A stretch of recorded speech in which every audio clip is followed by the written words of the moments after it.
من الناحية السياسية، أمهل رئيس الائتلاف السوري المعارض معاذ الخطيب النظام السوري حتى الأحد المقبل للإفراج عن النساء المعتقلات لديه، وإلا فإنه سيسحب مبادرته للحوار معه. وقال الخطيب في تصريحات إذاعية إنه إذا تأكد وجود امرأة واحدة في سجون النظام بحلول الأحد فإنه سيعتبر ذلك رفضا من النظام للمبادرة. ووصف النظام بأنه يقفز ويرقص على جراح الشعب السوري وآلامه وتعذيب النساء. وأوضح الخطيب أن اقتراحه للحوار مع نائب الرئيس السوري فاروق الشرع قوبل بالرفض من جانب النظام، لكنه أكد إصراره على موقفه بهذا الشأن. ومعنا من لندن عمار وقاف عضو النادي الاجتماعي السوري هناك. سيد عمار، كيف سيقابل النظام وجهه معاذ الخطيب من دعوة حتى الأحد المقبل لإطلاق سراح جميع النساء المعتقلات لديه؟ السلام عليكم. أعتقد أنه ليس فقط الحكومة السورية وإنما الجميع يدرك بأن إنما هذا عذر من السيد معاذ الخطيب للانسحاب من المبادرة التي كان قد أطلقها الأسبوع الماضي بسبب الضغوطات التي واجهها ضمن ائتلافه.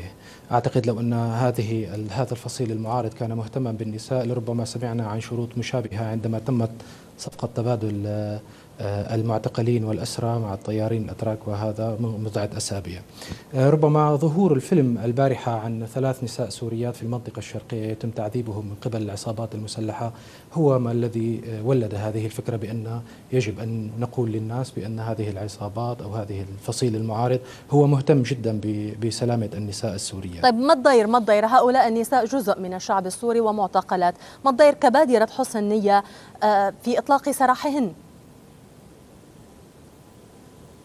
لا بأس أبدا، يعني حقيقة أنا أعتقد أنا مع الفكرة القائلة بأنه لا يجب أن يتم الإبقاء في السجون على الناس التي لم تتلطخ يدهم بالدماء. أعتقد أن هذا سيشجع الكثيرين من الذين يحملون السلاح الآن على العودة إلى رشدهم، ويعني هم حاولوا لمدة 2 الإطاحة بالحكومة ولم يستطيعوا، ولا أعتقد أنهم سيستطيعوا. سيد عمار، يعني مبادرة الخطيب كانت قائمة على إطلاق سراح أعداد كبيرة من المعتقلين وتجديد جوازات السوريين في الخارج. اليوم هو أيضا يضيف بندا على بقاء المبادرة إطلاق سراح معتقلات سوريات. الرجل يتحدث إنسانيا، ألا يحرج هذا النظام في هذه المرحلة عندما يرفض هذه المبادرات؟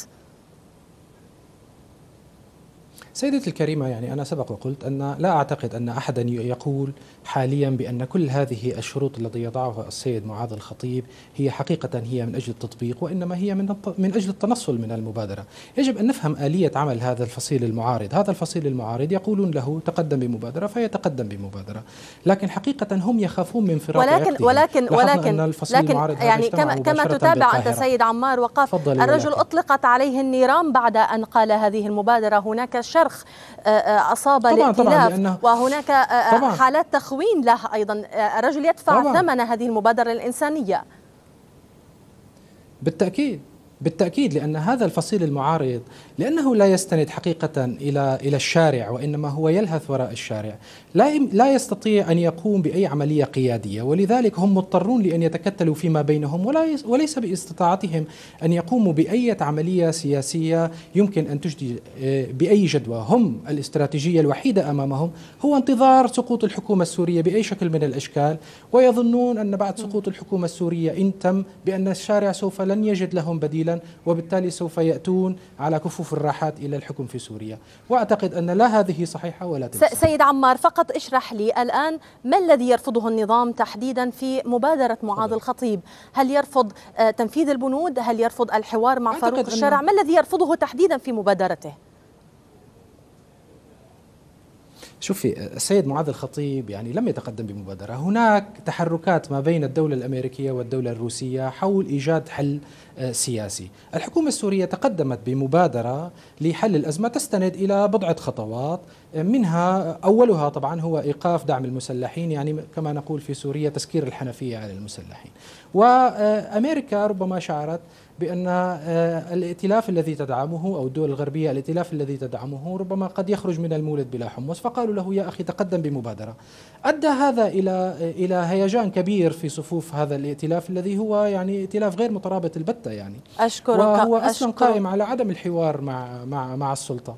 أشكرك جزيلا عمار وقاف، عضو النادي الاجتماعي السوري، كنت معنا من لندن. أهلا وسهلا.